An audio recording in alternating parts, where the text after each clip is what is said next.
A proposed change to Italy's citizenship law could leave some descendants of Italian immigrants unable to claim their heritage.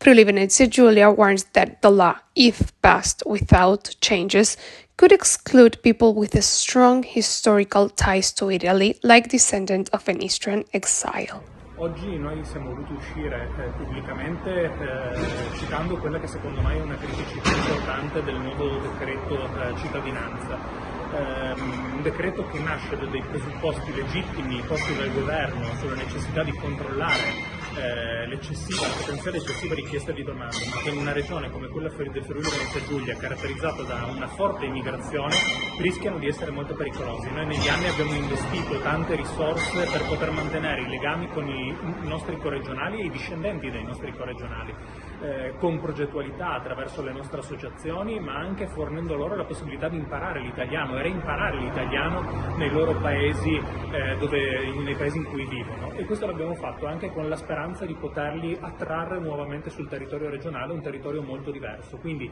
da questo punto di vista magari va ripensata sicuramente la stretta rispetto alla discendenza per ottenere la cittadinanza. In questo momento nel decreto si parla di genitori nati in Italia o di nonni che abbiano trascorso almeno 2 anni sul territorio nazionale, e questo a noi sembra limitativo. Se pensiamo che le nostre ondate migratorie riguardano la prima metà del secolo scorso, o un'altra grande ondata migratoria riguarda per esempio la parte dei giuliani, con l'emigrazione dovuta all'esodo giuliano finale-dalmata, quindi italiani che sono stati costretti a lasciare l'Istria, Fiume, la Dalmazia e che si sono sparsi in giro per tutto il mondo e che magari in questo momento potrebbero scegliere di tornare per riscoprire la loro terra d'origine e anche magari avere qualche opportunità di lavoro sul nostro territorio. Con questa stretta si rischia di vanificare tutti gli sforzi che abbiamo fatto.